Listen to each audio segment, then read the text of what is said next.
Brian avait zéro diplôme, zéro ligne de code, zéro réseau à son actif, et pourtant, il l'a fait. Aujourd'hui, je suis avec Brian, plombier de formation qui est devenu développeur freelance il y a 3 ans. C'est moi qui l'ai accompagné et on va parler de son parcours. Pas de teasing, pas de blabla, pas de bullshit. On va parler concret et comment il est passé en freelance. Brian, tu faisais quoi avant d'être développeur du coup? Bah, avant d'être développeur, j'étais plombier de métier. Après, j'ai fait plein de petits trucs, mais mon métier principal, c'était plombier. De mes 15 ans à mes 25 ans, grossièrement, je fais un apprentissage et c'est le parcours que j'ai suivi. Et c'était quoi ton quotidien, ton salaire, ta vie de plombier?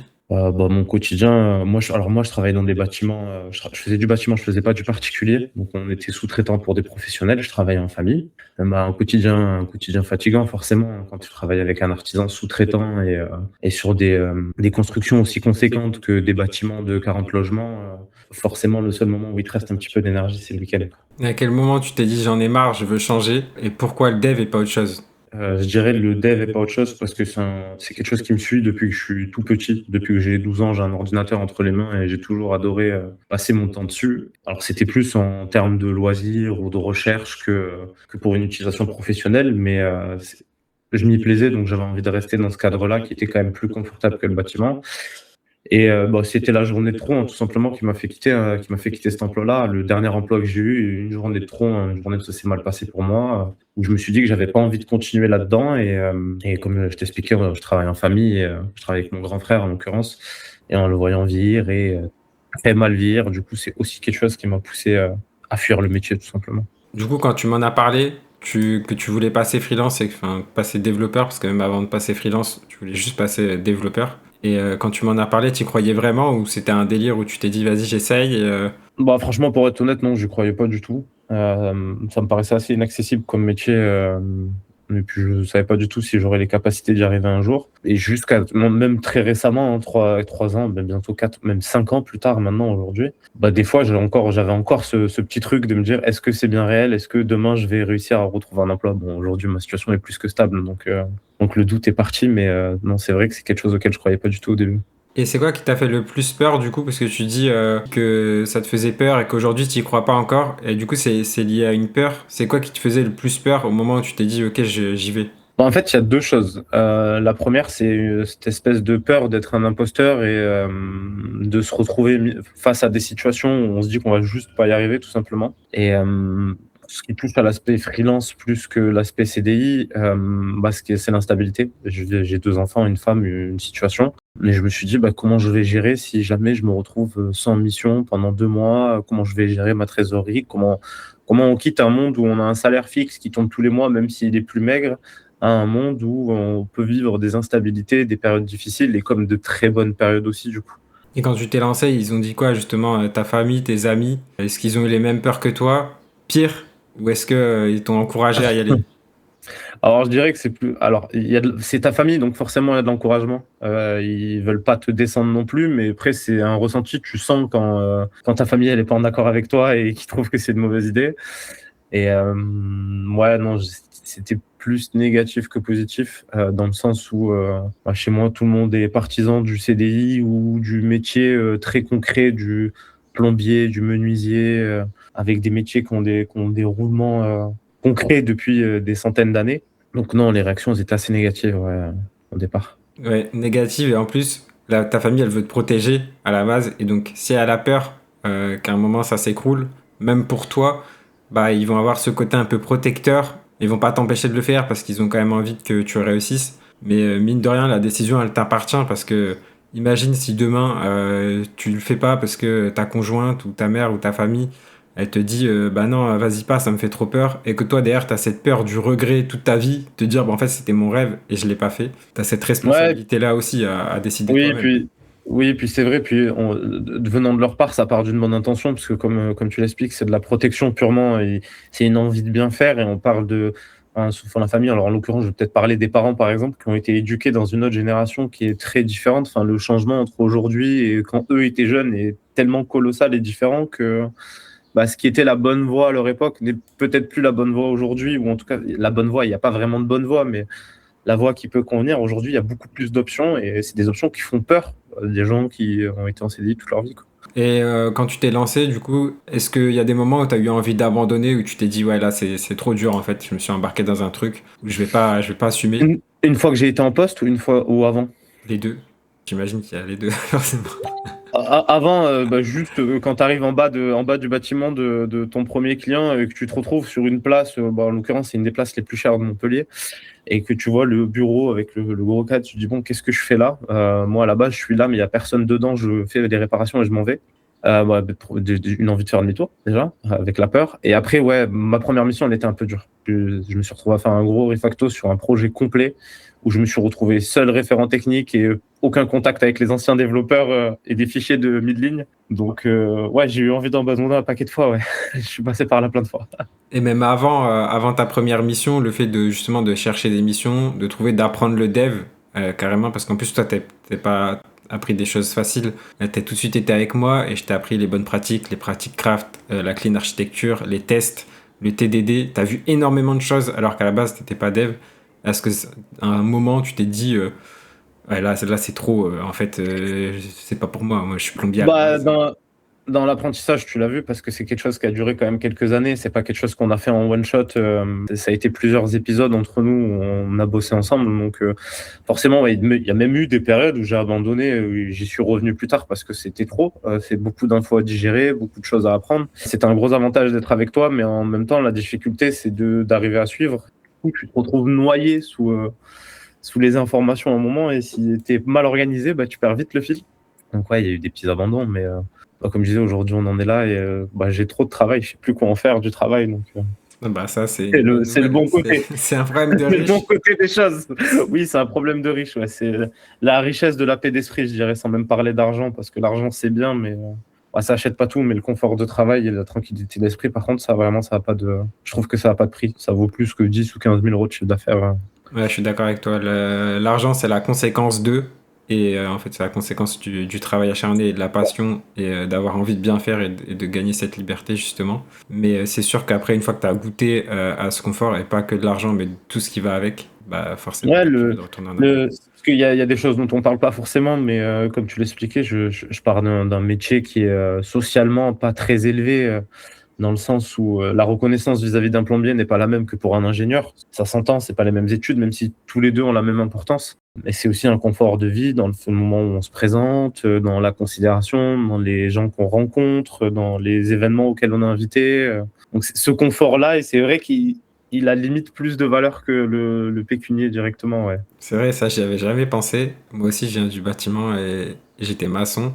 J'ai jamais pensé à ce truc-là, mais c'est vrai que, enfin, socialement, ça a plus de gueule de dire. Alors même si nous, comme on vient d'en bas entre guillemets, on sait très bien que tout le monde est à la même valeur et que qu'on met personne l'un au-dessus de l'autre, mais on sait très bien quand même qu'en société, il y a quand même ce truc de où si tu dis que tu es entrepreneur ou que tu es ingénieur ou que tu gagnes plus de X, bah, il y a quand même ce truc où tu as un peu plus de reconnaissance et on te laisse quand même plus tranquille, quoi. Il y a quand même un rapport aux autres qui est différent.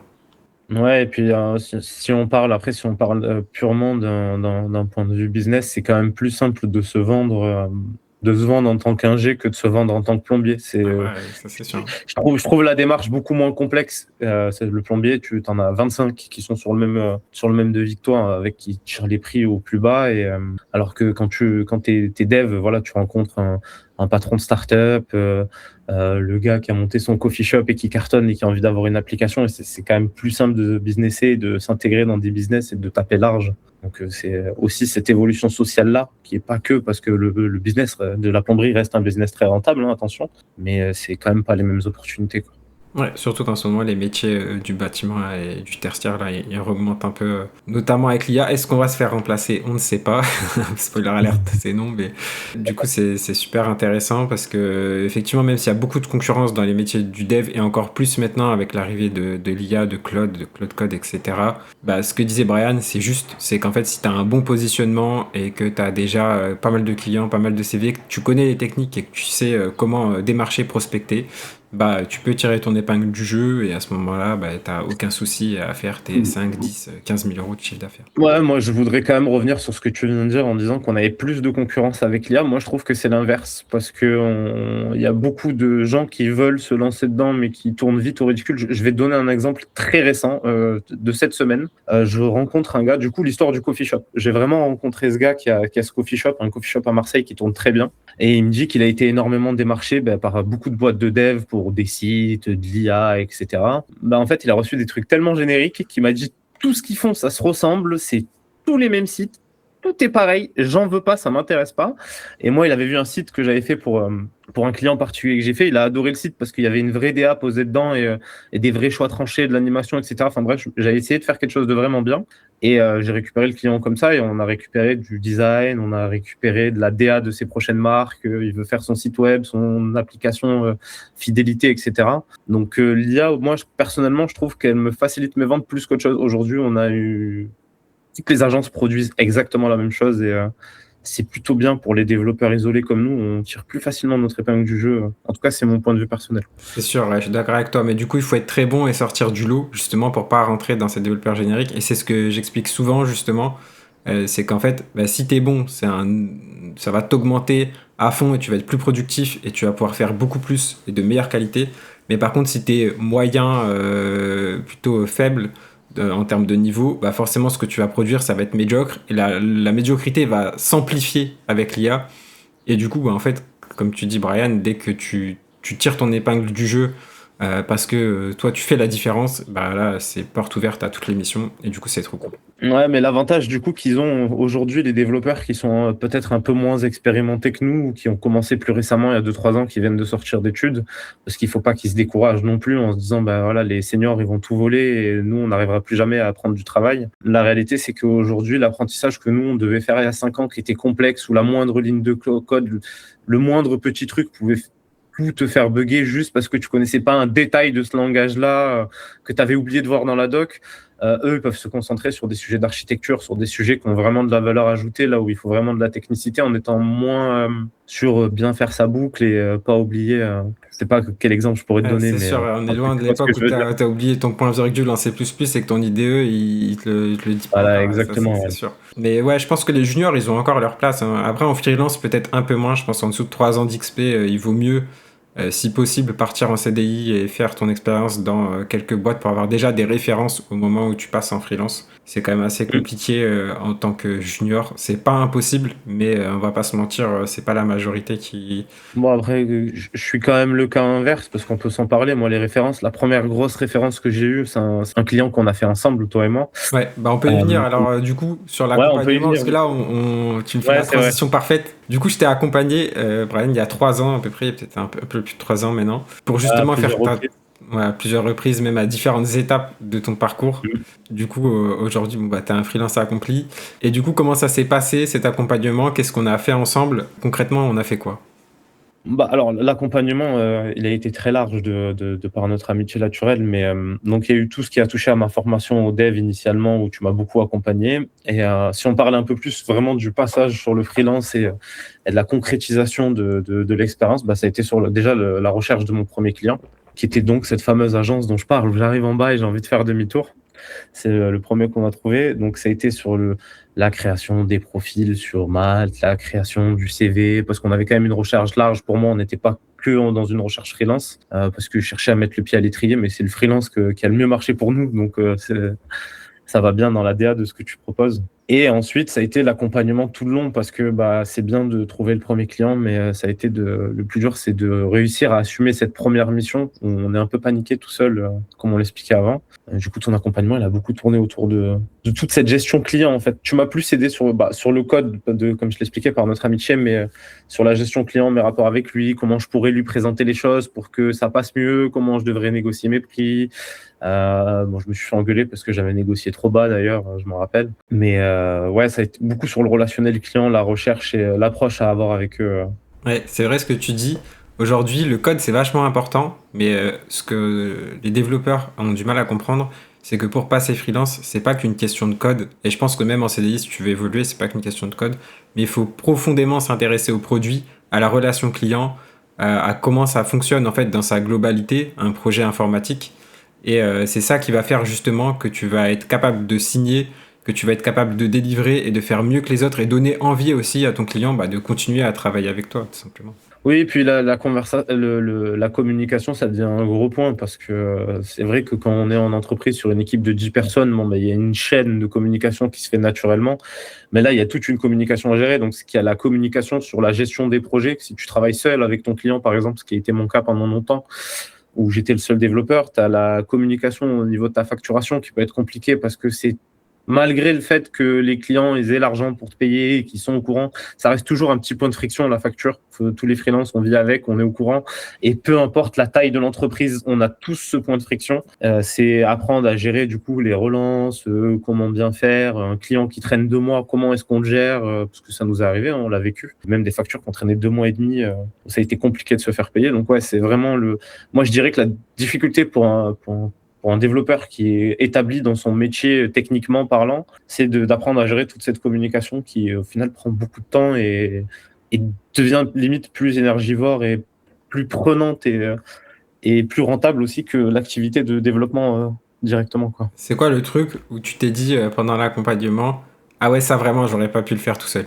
Bah justement, du coup, c'est la mission qu'on a fait ensemble. Parce que suite à cet accompagnement, du coup, je travaille 2 ans en freelance pour le même client. J'ai négocié trop bas, donc c'est la continuité du sujet. Et à un moment donné, bon, je me suis un peu fait engueuler par le coach. Il m'a dit, c'est bien de se faire payer au lance-pierre, mais un développeur, ça se paye pas comme ça. J'ai trouvé une mission à un moment donné, mais j'avais tout simplement pas le truc d'y aller tout seul. Ils attendaient quelqu'un qui était expérimenté, qui avait des références, etc. Et c'était pas mon cas. Et justement, je t'ai contacté pour cette mission en te disant, tu pourrais peut-être me coacher pour le faire et éventuellement, ils cherchent de développeurs si ça t'intéresse faire la mission avec moi. Et ça a été le moment clé. Pour moi, ça a été le moment qui a changé le cap de je suis développeur intermédiaire, je travaille pour un seul client, j'ai peur, j'ai pas confiance en moi, à la gestion de cette mission 1 an plus tard quand elle est finie, parce que j'ai continué un temps sans toi après, on a fait les 2 premiers projets ensemble, et après tu as eu des projets toi de ton côté et moi de mon côté. Suite à ça, après je me suis senti capable de tout faire. Alors je me suis dit c'est bon, ça y est, je peux y aller, j'ai plus peur d'aller à un rendez-vous, je peux me vendre à n'importe quel client, je peux démarrer sur n'importe quel techno, je peux aller partout, c'est bon. Allez, je me sens, j'ai plus de limites, j'y vais, quoi. C'est le truc qu'a développé le développeur freelance chez toi, Ouais, sans la peur de l'imposteur. ouais, le fait d'avoir été capable de gérer cette mission et par exemple de t'avoir qui m'appelle, qui me dit au fait ça dans le projet, ça gère comment? Je me suis dit bon, c'est bon, ok, là j'ai eu une discussion avec lui, je me suis pas senti con, j'ai pas été inutile. C'était lui mon formateur, donc c'était un peu le point de référence du truc. Donc forcément, là ça a été la mission cap, quoi. Je suis sorti de là, je me suis dit, allez, c'est parti. Pour On y va expliquer, partout. pour expliquer un peu, en fait, justement, quand Brian il m'a dit, bon, bah là, j'ai envie d'aller plus loin. En fait, c'est moi qui l'ai poussé à mort aussi pour aller plus loin, parce que on va pas se mentir, une fois que tu es en freelance et que tu as ton petit confort où tu commences à avoir ton salaire tous les mois, tu sais que ça se passe bien avec ton client, t'as pas forcément envie d'aller plus loin. Mais du coup, c'est là où c'est important d'avoir quelqu'un pour se booster et de connaître aussi des gens qui font toujours plus et qui vont toujours plus loin. Et donc là, j'ai mis un peu la pression à Brian en disant, ouais, c'est bien, mais si demain tu perds ton client et que t'as plus rien, ça va pas le faire, quoi. Tu vas te retrouver en galère et tu vas me rappeler. Donc, on va mettre en place les choses tout de suite pour que tu sois autonome et que tu saches pêcher ton poisson à vitam aeternam et être tranquille toute ta vie. C'est vrai que du coup, on avait fait le truc en entier de la discussion client, l'entretien. Tu m'as montré comment toi, tu le gérais, du coup, parce que te voir gérer un entretien client, c'était quand même très formateur aussi. Parce que, comme je disais, moi, voilà, je viens du bâtiment, me retrouver face à 2 PDG d'une scale-up qui vient de lever 30 millions, c'est pas quelque chose d'habituel pour moi. Et te voir les gérer, la façon de leur parler, la gestion des mails, aussi, ça a été important, je le précise, mais Ouais, c'est ça, il y ça a a quand tout même. un jargon technique, déjà un jargon de la tech à connaître, et ça est vachement important, parce que si tu le connais pas, tu passes par un amateur, si tu passes par un amateur, tu as un mauvais ressenti de la part du client, et le client ne voudra pas aller plus loin avec toi, et c'est normal. Du coup, ce que j'ai fait, c'est que j'ai dit à Brian, ok, cette mission, on va la faire à deux, mais en fait, tu l'as fait plus ou moins tout seul, et moi, je suis là en backup, quoi. Je suis là, je fais avec toi, je te montre toutes les ficelles du métier, mais il faut que tu sois autonome. Et pour les prochaines, je dis au client que je suis plus dispo, et ensuite, tu gères tout seul, quoi. Et c'est ce qu'on a fait, et c'est ce qui a fonctionné pour Brian, du coup. Et du coup, ouais, j'ai fait cet entretien client avec Brian. Je lui ai montré comment on faisait une proposition commerciale, donc aussi bien écrite que comment on la présente au client dans les différents mythes, comment on fait le suivi, etc., jusqu'à ce qu'on ait la mission. Comment on fait l'onboarding aussi avec le client pour la mission. comment on fait en sorte que le client soit satisfait dès le début pour qu'il y ait une bonne continuité et comment derrière on rechoppe d'autres projets avec un client avec qui ça se passe bien, etc., etc. Ouais, et puis il y a eu aussi, tu m'as montré d'autres choses, parce qu'il n'y a pas eu que ça, il y a eu la gestion comment on pourrait appeler ça, la politique d'entreprise, un fameux sujet pour les freelances, on n'en parle peut-être pas, on n'a pas parlé pour l'instant, mais il faut se gérer. On est en externe dans une boîte avec des développeurs qui sont établis depuis longtemps, il faut arriver, bien gérer, on nous a sous-traité des systèmes qui devaient travailler avec les leurs. En bref, il y a eu des moments qui ont pu être conflictuels, ou en tout cas où il y a eu des frictions plus que des conflits. Et tu m'as aussi montré comment gérer ça. Et c'est vrai que c'était un sujet qui me faisait peur, parce que c'était ma grande angoisse en tant que personne qui a un peu le syndrome de l'imposteur, de me dire, du coup, si je me fais juger par un dev qui me connaît pas, qui connaît pas mon parcours, qu'est-ce qu'il va dire de mon travail, du coup? Ouais. C'était une des peurs, et c'est là aussi, tu m'as montré comment gérer ça, tout simplement, quoi. C'est exactement ça, et c'est exactement ce qu'on a travaillé aussi pour essayer de se sentir légitime dans certaines situations, parce que des fois tu peux douter, et ça arrive tout le temps qu'un client te fasse douter, parce que lui il a besoin d'être rassuré et d'être sûr de ce que tu fais.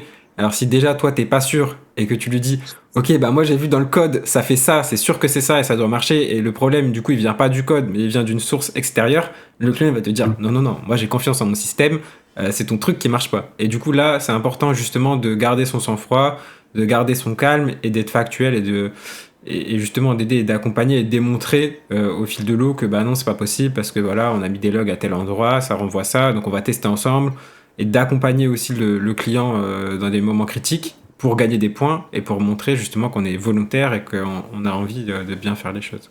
Oui, ça a marché, hein, parce que ce client, c'était quand même un peu compliqué comme mission, c'était pas un contexte qui était très simple. Et moi, j'ai quand même bossé avec eux pendant, je sais pas, peut-être 9 mois. Ça a bien marché, puisque après j'ai juste eu à appliquer et à être dans la continuité, parce que j'ai juste récupéré les interlocuteurs seuls, mais ça restait les mêmes interlocuteurs avec les mêmes problématiques, sur des nouveaux projets, parce que du coup, c'était des projets d'une quinzaine de jours et c'était plein de petits projets comme ça qui fonctionnaient avec le même système. Donc, ouais. Très formateur, et heureusement d'ailleurs, parce que sinon là vraiment pour cette mission c'est une certitude. Autant peut-être mes autres missions j'aurais réussi peut-être à gérer, même si ça aurait été plus difficile. Celle-là j'aurais pas pu la gérer, j'aurais abandonné. Vraiment premier degré, j'aurais pas continué avec. J'aurais pas réussi. La communication était trop complexe. Top, félicitations déjà pour tout Merci. ce parcours.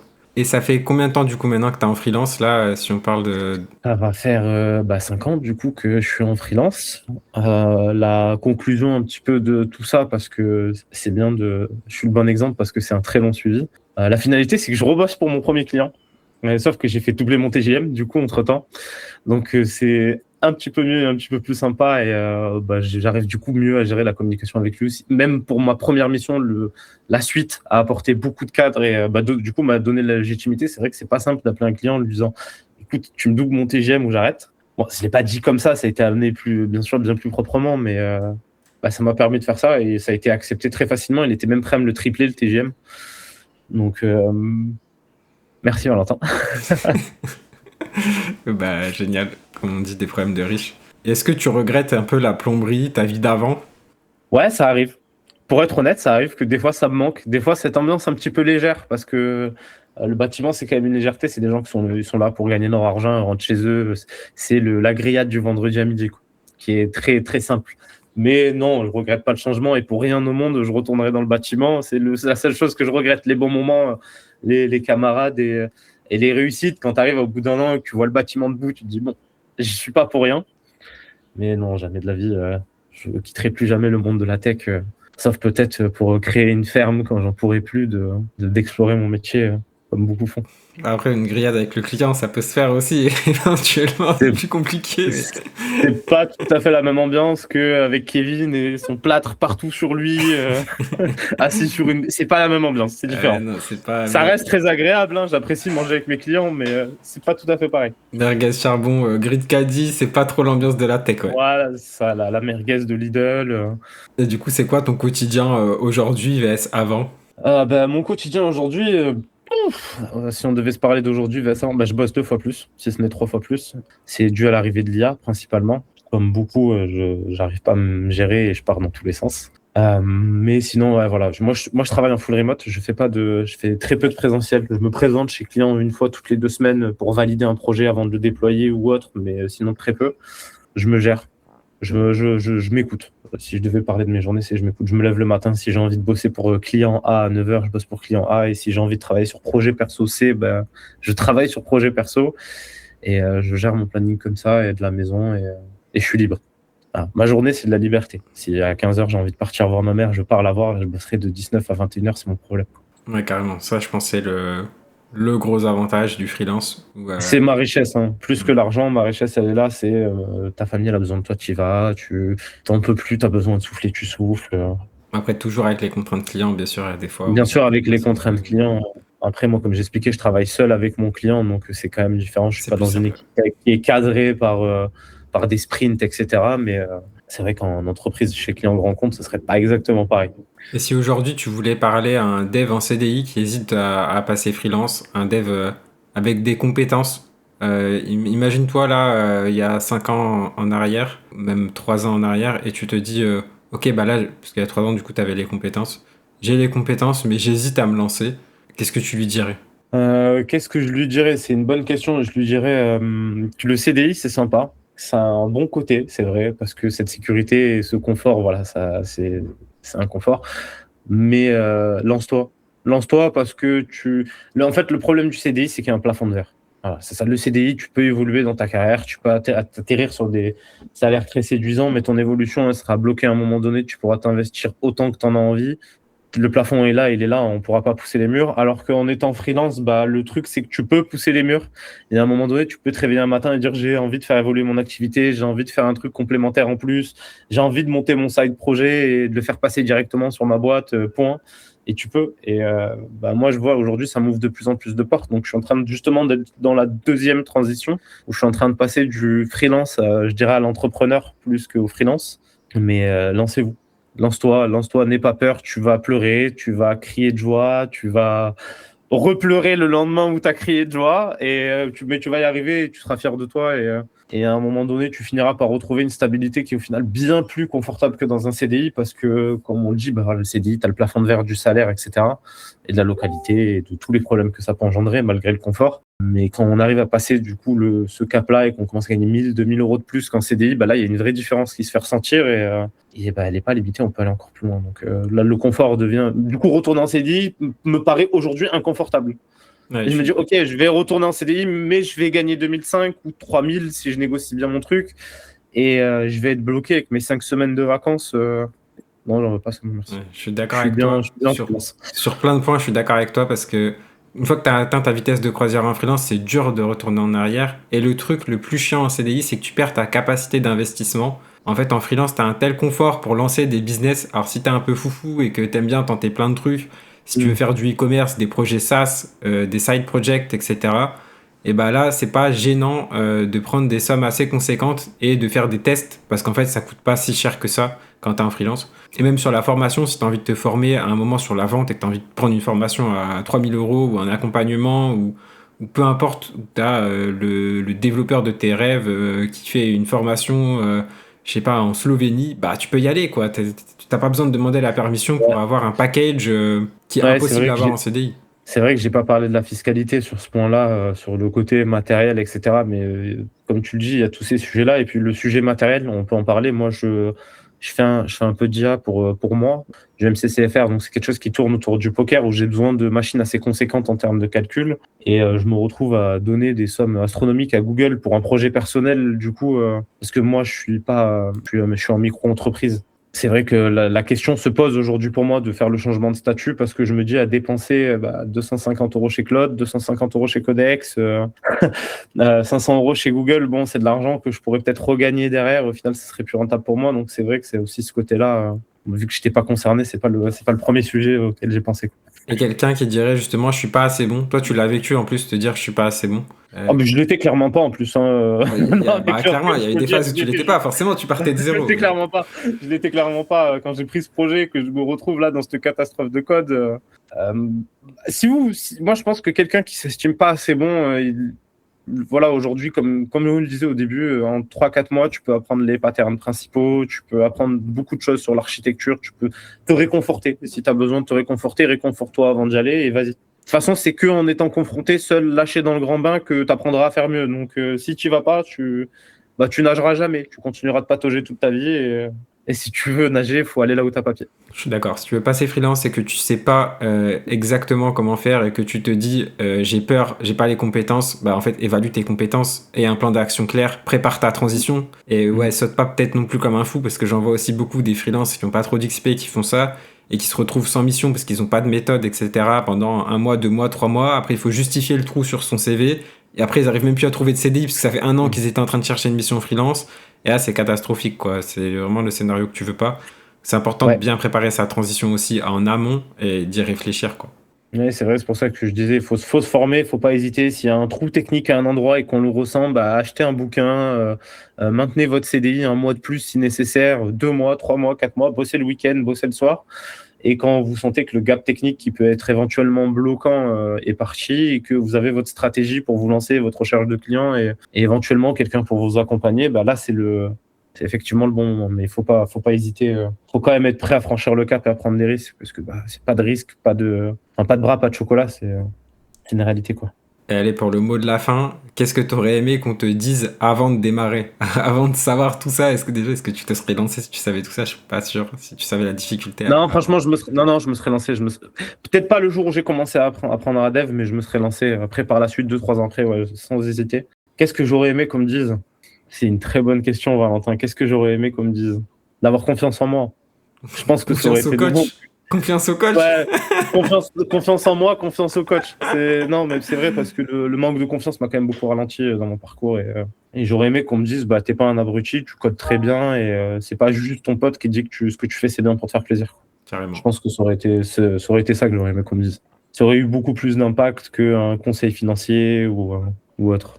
Ben, merci Brian pour ton témoignage. En tout cas, je pense que ça va Avec aider plaisir. plus d'un développeur. Si vous êtes resté jusqu'ici, jusqu'à la fin, et que vous aussi, comme Brian, vous avez besoin d'aide, vous pouvez me contacter. Donc il y a le lien dans la description, dans la bio. Vous pouvez m'envoyer un message sur YouTube, sur LinkedIn, et on s'en reparle. Je dirais bien que je te recommande, mais je pense qu'ils sont au courant s'ils ont écouté la vidéo du coup jusqu'ici. Merci Valentin pour l'invitation et de m'avoir donné la parole. Je te remercie. Merci Brian.